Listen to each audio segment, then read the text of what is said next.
All right, so today we're working on solving quadratic equations by factoring. All right, so far our unit has focused simply on factoring quadratic equations. Today we're going to actually put that to use.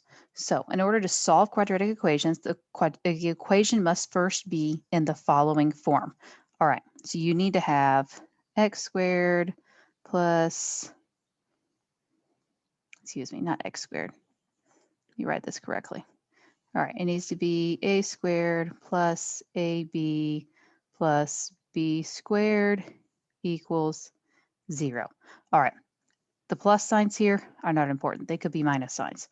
All right, the point is that you've got an x squared term here and a number squared term here, or vice versa. All right, you want the first and the last term to be squared, the middle terms to be the square root multiplied by each other, and really important, it's got to equal 0. If it doesn't equal 0, this will not work. All right, so first you're going to factor the left side as we would normally, and then we apply the 0 product rule. What is the 0 product rule? All right, this says if a times b equals 0, then either a equals 0 or b equals 0 or both. Okay, think about this for a second. It totally makes sense. All right, when you're multiplying, how do you get 0? The only way to get 0 is to have multiplied something by 0, right? 5 times 0, 0. 500 times 0, 0. 5 million times 0, still 0. All right, you see anything we multiply by 0 is 0, and that's the only way to get there. All right, so combining these ideas to solve, we need to first, step 1, solve for 0. All right, set the equation equal to 0.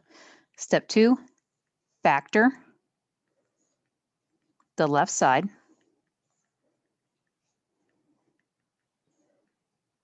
Step 3, set each factor equal to 0. And step 4, solve. All right, these steps, as always, will make a lot more sense when we actually do it. All right, looking at example A. All right, step 1, solve for 0. Done. Step 2, factor the left side. Oh, hey, look, that one's done too. All right, step 3, set each factor equal to 0. This is where the meat of it, this is the real bones of this thing. All right, so we're going to set each piece equal to 0. X minus 2 equals 0. X plus 5 equals 0. All right, each piece we set them equal to 0. Now we're going to solve because I don't want to know what x minus 2 is. I want to know what x is. All right, so to get x by itself, I'm going to add 2 to both sides. So x equals 2. Subtract 5 from both sides here. X equals negative 5.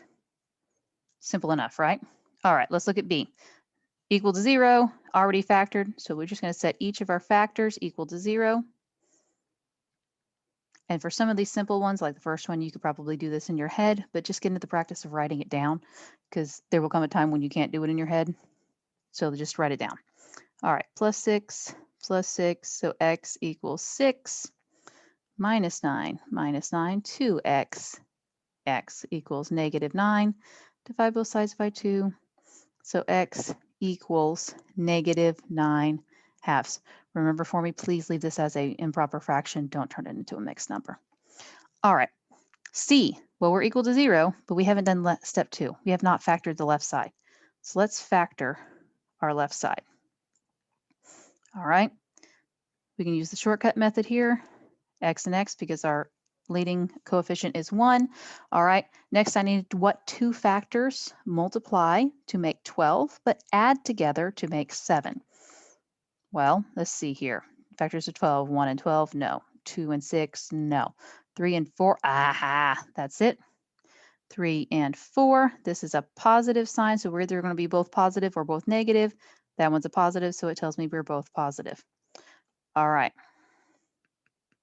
Set each piece equal to 0,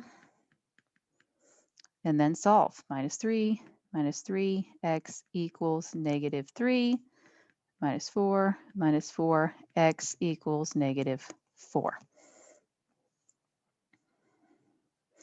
Scrolling down here, let's actually go down to h. All right, because I want you to see a different example. All right, looking at h.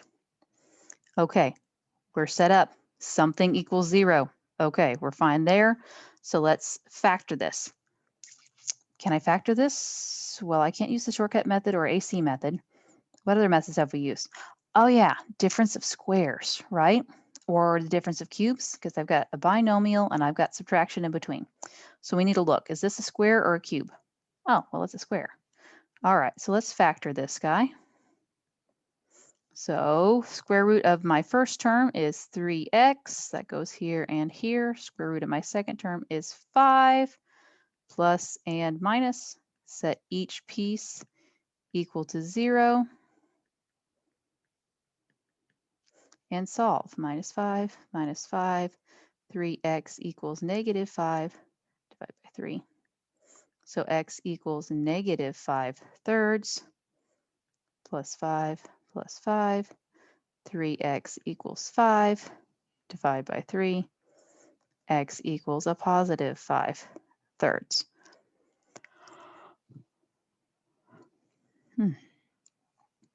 All right. Next, look at this one. I.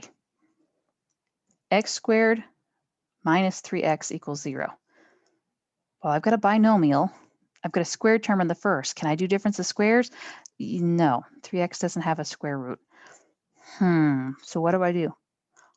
Remember that your very first step anytime you're factoring is you want to look for GCFs. You want to look for the greatest common factor. Do I have a greatest common factor between these two terms? Yeah, we can totally take out an x. So x times x minus 3 equals 0. We still set each of our terms equal to 0. So I have x equals 0. X minus 3 equals 0. That one's done, right?